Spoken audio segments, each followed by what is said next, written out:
Bonjour à tous. Dans cette vidéo, on va procéder à la correction d'un devoir sur chapitre pression et force pressante qui figure au programme de première Bac Pro. Donc ce devoir était composé de deux exercices. On va regarder tout de suite le premier exercice qui était un exercice relativement court par son nombre de questions mais qui comportait quelques petites difficultés auxquelles il fallait vraiment faire attention pour ne pas tomber dans des pièges.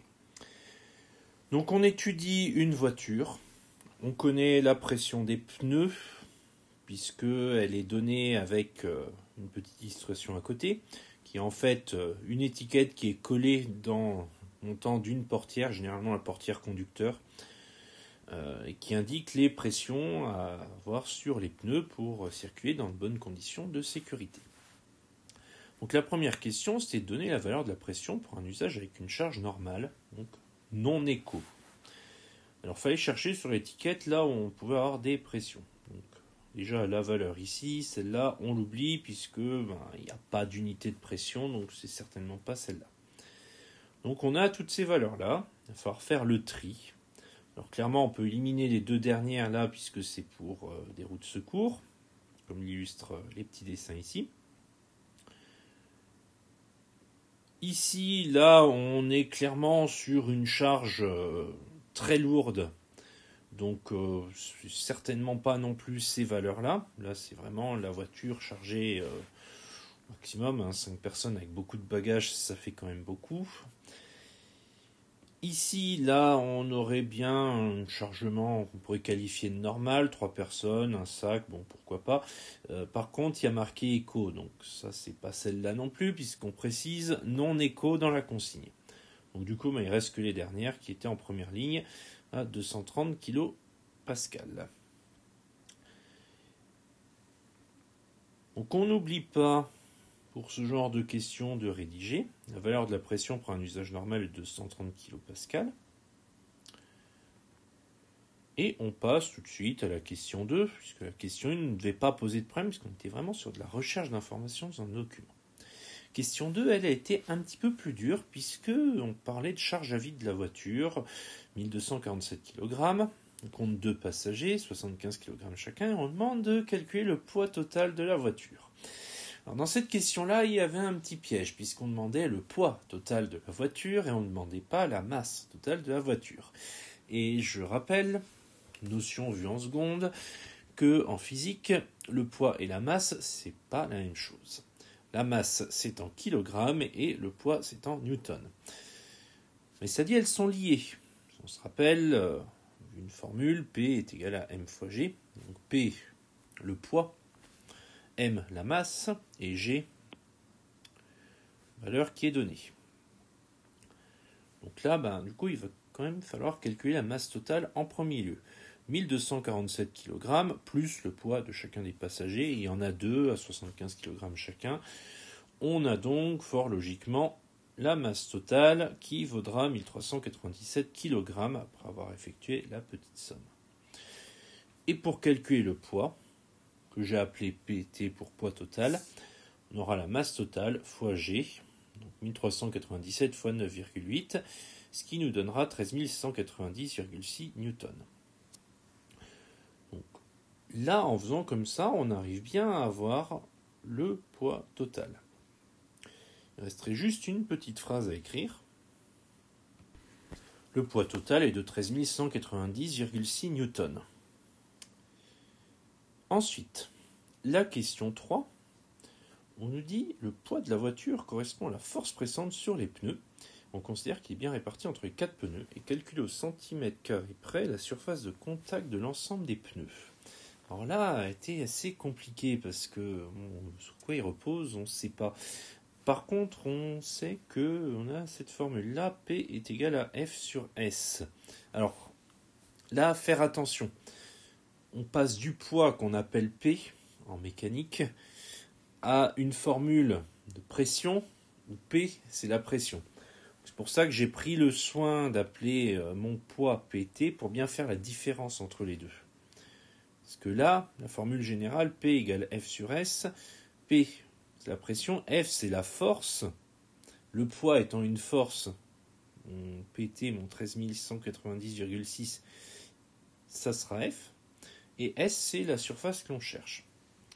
Donc, partant de cette formule-là, ce qui nous manque, nous, c'est la surface. C'est S qu'on veut obtenir. Donc, on peut utiliser les propriétés du produit en croix pour écrire F, la force, divisé par la pression, donnera la surface.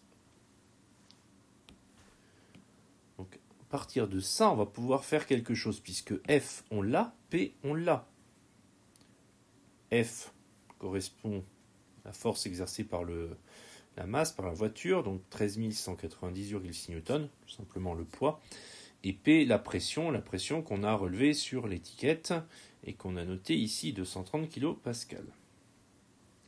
Donc là, maintenant, il ne reste plus qu'à remplacer F et P par leurs valeurs qui correspondent à celles qu'on a dans notre problème.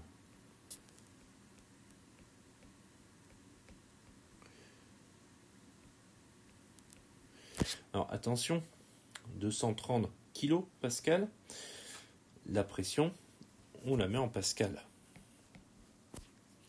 Et là, on peut calculer. Là, on peut obtenir la surface. Et si on fait le calcul avec une machine, on trouvera 0,059524, et puis après ça continue, donc on ne va pas non plus écrire tous les chiffres, sinon on sera encore là dans plusieurs années. On va s'arrêter jusque là. Alors là, l'unité, c'est des mètres carrés. Sauf que dans la question, on demande en centimètres carrés. Donc il va falloir convertir. J'ai des mètres carrés, je veux convertir des centimètres carrés, je décale ma virgule. Si je la décale de 2 crans, je passerai au décimètre carré, je la décale encore de 2 crans, j'arriverai au centimètre carré. Donc on aura du 595,24 cm².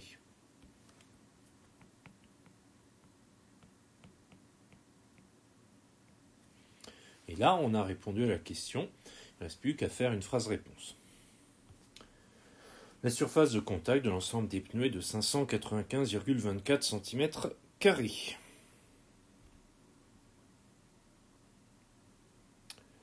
Donc là, on a terminé question 3, qui était une question qui n'était pas évidente parce qu'il fallait vraiment garder le fil de la logique. Donc, en question 4, on dit un expert automobile annonce que la seule surface de contact avec le sol d'une automobile, ce 4 pneus, est équivalente à une feuille A4. Justifiez cette affirmation. Du coup, là, on va calculer la surface d'une feuille A4, on nous donnait les dimensions. Donc là, a priori, pour cette question, on était sur quelque chose de beaucoup plus facile. Puisque en faisant le calcul, on trouvait du 623,7 et on était bien en centimètres carrés directement.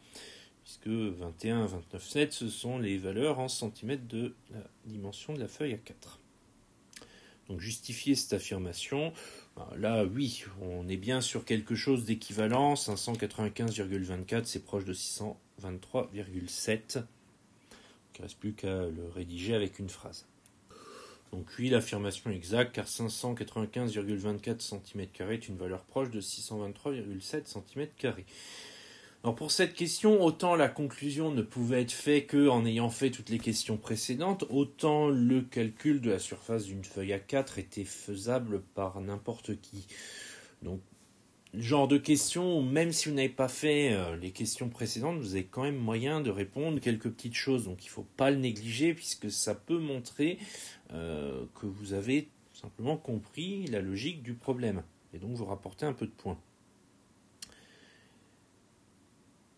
Donc la question 5, expliquez pourquoi le constructeur donne deux autres séries de valeurs, lignes 2 et 3. Alors là, je vous explique de façon orale, sachant que sur un devoir, il faut bien sûr le rédiger. On est sur une question qui est assez libre, donc à chacun de prendre la rédaction qui lui convient. Alors, deux autres séries de valeurs. On a la série ici pour Eco. On peut supposer Eco que c'est pour économie de carburant, donc on pourrait très bien expliquer que le constructeur propose des valeurs de pression de pneus dans le but d'économiser du carburant. C'est une hypothèse qui se tient. Et l'autre série, là il y a beaucoup de monde, c'est l'autre série correspond à une voiture fortement chargée. Donc tout simplement en disant ça, ça suffit. Donc il y avait d'autres hypothèses qui pouvaient être faites, c'est pour ça que je ne vous donne pas une correction type écrite, parce que c'est vraiment des questions comme ça où ce qu'on attend c'est surtout de voir si vous avez un minimum de réflexion, un minimum de logique dans le raisonnement par rapport à un pictogramme que vous pouvez rencontrer dans la vie de tous les jours, et notamment, je vous le souhaite, le jour où vous aurez une voiture. Donc il faut être capable de réfléchir un petit peu pour se demander à quoi peuvent servir les valeurs qui sont marquées. Et encore une fois, on ne cherche pas compliqué, c'est de la physique, mais c'est aussi quelque chose qui peut être utilisé dans la vie courante, donc vraiment chercher au plus simple. Donc voilà pour ce premier exercice qui n'était pas difficile en termes de calcul, mais qui présentait quand même un piège en question 2 avec le poids, où il fallait se rappeler d'une notion de seconde, ce qui n'est pas forcément évident quand on arrive en première. Mais il faut s'y habituer puisque ce qui est vu en seconde sert en première et en terminale, donc tout se construit, donc il ne faut pas oublier ce qui a été fait les années précédentes. Et il y avait une difficulté avec un gros morceau dans la question 3. En termes de calcul, c'était pas difficile, mais en termes de raisonnement, fallait pas se tromper, ne pas mélanger le poids qu'on note souvent P avec la pression qu'on note souvent P aussi. C'est une source de confusion qui est assez importante dans le chapitre sur la pression et la force pressante. Dès qu'il y a le poids qui s'invite, méfiance. Donc il fallait faire attention à ça. Et sinon, pour le reste, non, il n'y avait pas d'autres problèmes. C'était quand même vraiment un exercice où un bon raisonnement vous permettait de passer les difficultés. Ensuite, il y avait un autre exercice, c'était le 2 que voici. Donc là, cette fois-ci, on était dans l'industrie et on étudiait un palonnier à ventouse pour manipuler des charges lourdes. En première question, on nous disait lorsqu'une ventouse est simplement posée sur le sol, que pouvez-vous dire de la pression de l'air au-dessus de la ventouse ? Là, prenez une ventouse, vous la posez n'importe où sur le sol. La pression au-dessus de la ventouse, c'est la pression de la pièce, donc la pression atmosphérique. Là, il n'y avait rien d'autre à dire, c'était aussi simple que ça. Donc comme d'habitude, une phrase pour rédiger la réponse. Ça, c'est valable tout le temps. On enchaîne avec une deuxième question. Que se passe-t-il lorsqu'on appuie sur la ventouse ? Là, on est encore sur une question qui était assez libre. Lorsqu'on appuie sur la ventouse, on l'écrase et la pression augmente. Par rapport au chapitre et au thème de l'exercice, c'était la réponse qui était attendue. On pouvait aussi parler du fait que le volume sous la ventouse diminuait. C'est tout à fait possible. La question 3 devait de toute façon vous aiguiller sur la piste puisqu'on parle de la loi de Boyle-Mariotte. Donc, comment varie le volume et la pression sous la ventouse lorsqu'on la comprime ? La loi de Boyle-Mariotte, c'est P fois V égale constante. Donc si la pression augmente, le volume diminue. Donc là, il fallait simplement dire que la pression sous la ventouse augmente et que le volume diminuait. Ça se confirme par la loi de Boyle-Mariotte puisque P fois V égale constante, c'est-à-dire que si P augmente, V diminue. Donc ça correspond, donc tant mieux. Question suivante, on nous parle de force de préhension, où là on donne une formule. Si on donne une formule, généralement c'est qu'on va utiliser la formule en question dans la question qui est juste après. Et ça ne rate pas puisqu'on vous demande de calculer la valeur F de la force de préhension et on nous donne S, PV et PATM. Donc voilà, on applique la formule tout bêtement. On est sur une formule qui fait appel à une différence de pression. Donc il y aura quand même à se méfier sur les unités. Toutes les formules en physique doivent absolument prendre les unités standards internationales. Donc il y a ça, et en dehors de ça, il n'y avait pas de difficulté particulière, mis à part la petite conversion d'unité. Donc je rappelle à ce sujet-là que 1 bar c'est 100 000 pascal. Donc si on applique PATM, c'est 1 bar, donc 1 bar 100 000 pascal. Moins PV, 0,5 bar, donc là ça sera 50 000 pascal. Et la surface 0,08 mètres carrés. Donc là, mètre carré, on est déjà dans l'unité standard, donc il n'y a pas de problème. Donc là, on fait simplement le calcul et on va trouver le résultat qui sera de 4000. C'est une force, donc 4000 newtons, on n'oublie pas l'unité. Donc question très simple, il fallait simplement se méfier des unités. En dehors de ça, il n'y avait pas de difficulté puisque la formule était donnée, il suffisait simplement de l'appliquer. Donc le palonnier étant équipé de 4 ventouses, calcule la valeur totale Ft de la force exercée sur l'objet à manipuler. Bon bah là, je vous fais pas un dessin, la force d'une ventouse c'est 4000, donc la force de 4 ventouses, ça sera 4 fois 4000.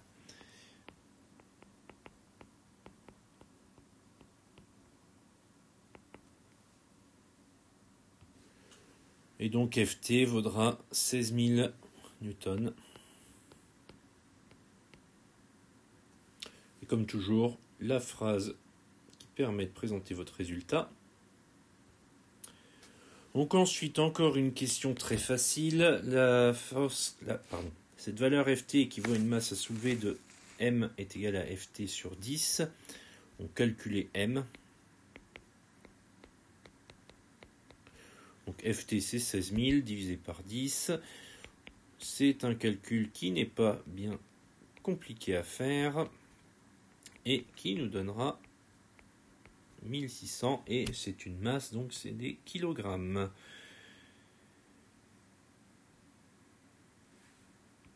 Ok, on n'oublie pas la phrase de conclusion, la masse à soulever sera de 1600 kg.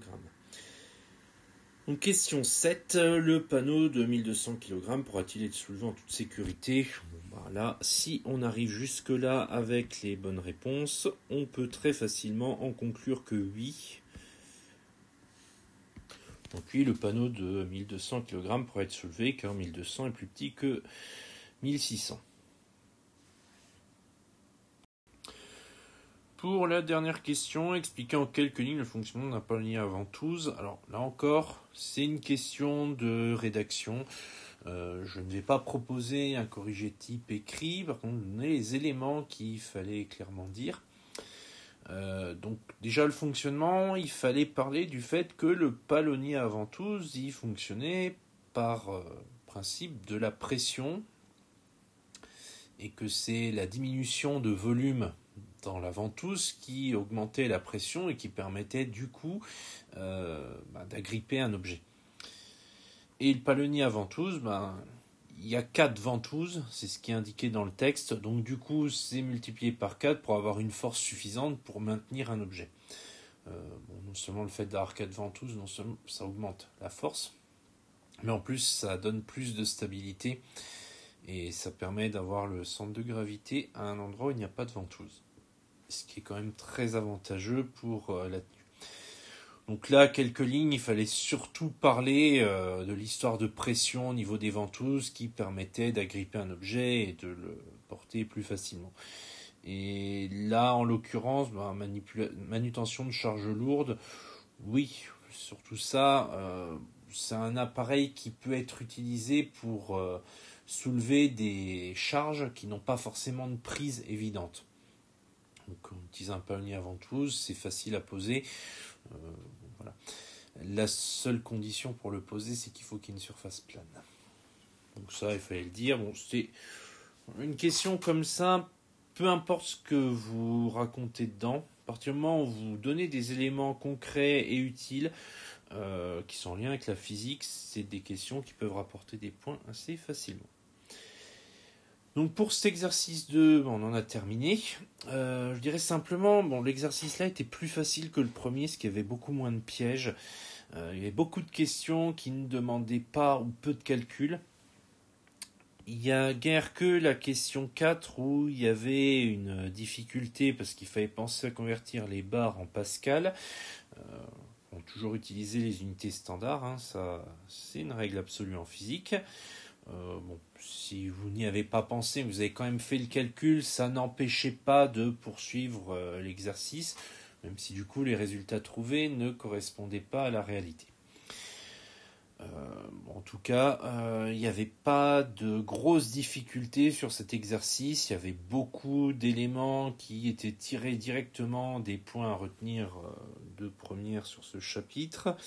Il n'y avait pas de connaissances demandées de l'année de seconde. C'est vraiment du 100% chapitre pression et force pressante. Donc normalement, ce n'était pas un exercice qui devait poser des problèmes. Donc c'est tout pour ce devoir. Comme d'habitude, si vous avez des questions, je vous encourage à les poster en commentaire. Ça peut servir à tout le monde. Et moi, je vous dis à très bientôt.